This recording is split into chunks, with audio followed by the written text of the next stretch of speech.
Sometimes I think I'm depressed and then I just go out in the world and have a conversation. And then I'm like, oh, it's not depression, it's connection. So I encourage anybody right now, if you're feeling a little down and you're feeling blue, you're sad, I highly recommend you go out. You don't have to go out and do anything crazy. Just get out in the world, sit at a coffee shop, take a walk around a busy intersection block. I don't know, but you should get out. Human connection is what our brain needs. And I think we keep forgetting that with social media. Thank you, Auntie Kat.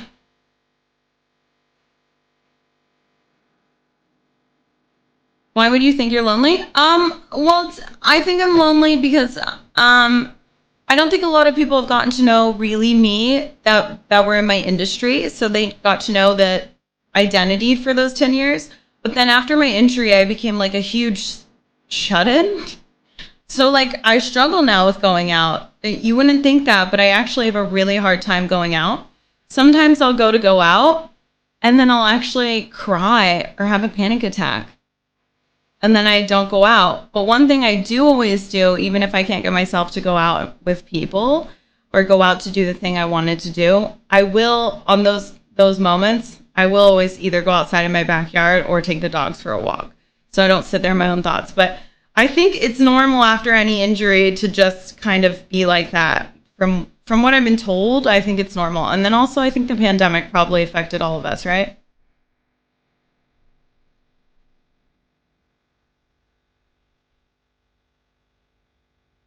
All these folks are really terrific people. I love that. They are. You guys are. Yeah, my therapist told me that as well. I suffer from seasonal affects disorder, and when I'm feeling down, my therapist told me not to stay in the house, force yourself to go outside and talk to people. Yeah, and it's breaking the habit. Like last week, I wanted to go do something, and then I made excuses. Like I was like, I don't like the way I look, so I can't go. And then I started crying. I'm very lucky to be able to text my therapist. So then I texted my therapist and told her, I don't know what's going on with me. I really want to go, but I'm physically like, I'm stuck and I can't get out of the house. And she texted me this long thing and she was like, you just have to go even for 10 minutes because you have to break the habit. So a lot of you guys, if you're feeling it's hard or you're struggling with stuff like that, you don't even have to go out or do things for a long time. You just have to start to break the habit. So even if it's just going outside for a 10-minute walk, you're starting it. I really think the pandemic affected everyone mentally. 100%, 100%. Solid advice. Wishing someone told me sooner because I learned it in the hard way. That's okay though. Struggles show you who you really are, right? I have social anxiety after the pandemic, so I only talk to close friends and family. I think a lot of people are like that. Yes.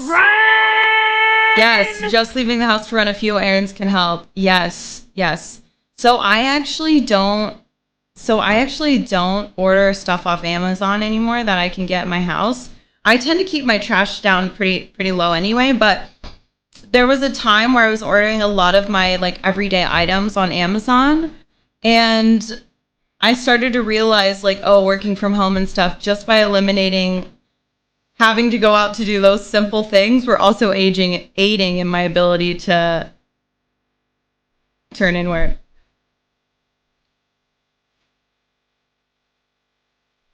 Thank you, Martin. Mr. McNoface, thank you for the 100 biddies. Can I be honest, agreeing with you, but sometimes people annoy me, so I end up ignoring people here in the States. Am I weird? Like, I shouldn't judge, but I get so annoyed so easily. Okay, Mr. McNoface. So I would say two things. You're allowed to have your opinion, and maybe you are somebody that's just quick to irritant.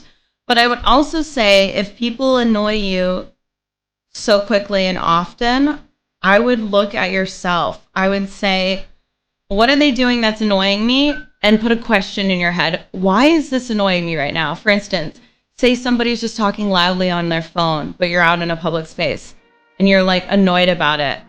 Instead of being like, fuck, I'm annoyed, be like, why am I annoyed about this person? I don't know, living their life on their phone. right? And if you can't even put that whole perspective, just like, why am I annoyed about this? Make it right. Right? Just by putting a question in there, you'll start to question more often.